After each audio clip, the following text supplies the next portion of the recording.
Hello, third graders. Today we are going to be learning a few new vocabulary words to go with our unit of making a difference and thinking about that essential question of how can one person make a meaningful difference in their local or global community. So we have a few vocabulary words to get started with. The first one here is slender. Slender. If something is slender, it is thin. The giraffe's long, slender neck allows it to reach leaves at the top of the tree. Your second word, gallant. Gallant. If you are gallant, you are thoughtful and very brave. Gallant. If you are gallant, you are thoughtful and very brave. Okay, so here Christina looks very gallant, dressed as a superhero. Gallant. She looks thoughtful and very brave. Chimed. Chimed. If you chimed in, you said something to agree with what someone else said. You chimed in. You kind of joined that conversation to agree with something someone else may have said. When Susie said that horses are her favorite animals, Max chimed in to say that he also loves horses. Chimed. Preparations. Preparations. The things that have to be done to get ready for an event are preparations. Things that you will do. Like she looks like she may be preparing for a birthday party and balloons and birthday hats. Decorating the room was part of the preparations for the party. Okay, now we have the word flickered. And you can see the picture here is candles that have been lit. It says if a flame flickered, it gave off a light that moved in an unsteady way. The flame flickers. All of the birthday candles flickered. And the last one for today, concluded. Concluded. When you have concluded something, you have ended it. We knew the show had concluded when the lights went down and the actors took a bow. Concluded. We knew that it had ended. Okay, so those are your vocabulary words for today. I'm going to read a few questions off to you here to think about with each word. The first one here, it says, if the vet says your pet is not slender enough, what should you do? I'm thinking I'm going to have to put my pet on a diet or maybe make sure that he or she gets enough exercise. If someone behaves in a gallant way, would you be annoyed or grateful? Well, I know that gallant means thoughtful and brave, so I think that I would be very grateful if someone was behaving in a gallant way. If a friend said basketball is the best sport and you chimed in, would you be agreeing or disagreeing with that opinion?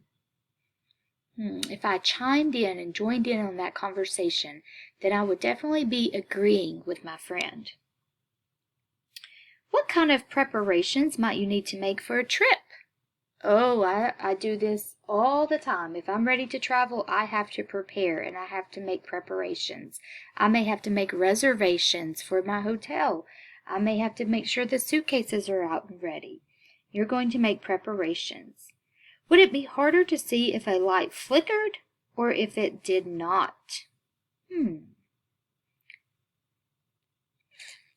think it would be harder to see if it did not. And would you be more likely to leave or stay when something concluded? Now remember, concluded means the end of the show, so I'm definitely going to leave if something has concluded. So there are some examples of how to use these words, and we are going to be hearing these words as we read our story for this week here in just a few minutes. But before you get started on your story, let's look at a mini lesson of a strategy that we can use as we are reading. Today you're going to be reading a historical fiction text that's called The Storyteller's Candle. When you read a text, you can put together what you already know and what you learn from the text in order to form a new understanding. When you synthesize, which is what this anchor chart here shows us, your thinking changes as you read and you analyze new information. So let's look at this anchor chart. It says here, when you synthesize, your thinking changes and you form new ideas. So you think of, okay, what I do know. Well, at first I was thinking, because, Then you add what you've learned from the text, and you say, well, what I am learning.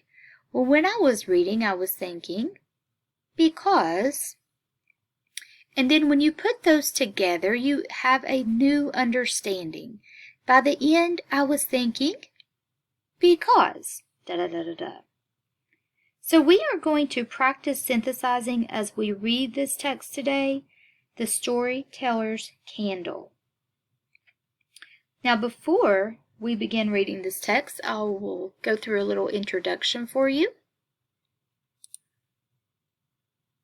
I've already told you this is a historical fiction, which is a story that is set in a real time and place in the past.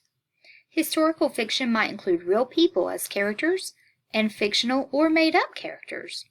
Historical fiction includes characters who act, think, and speak like real people from the past would.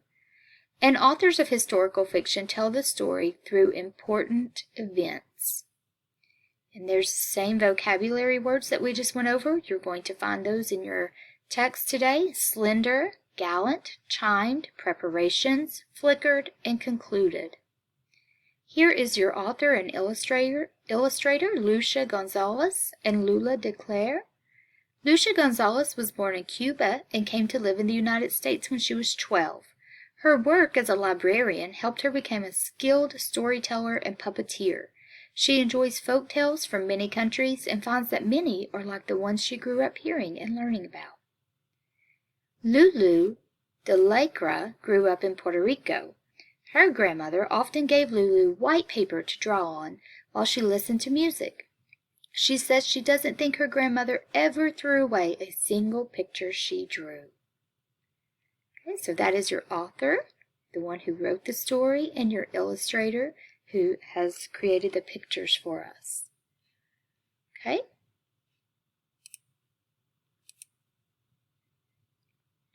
And your story is The Storyteller's Candle.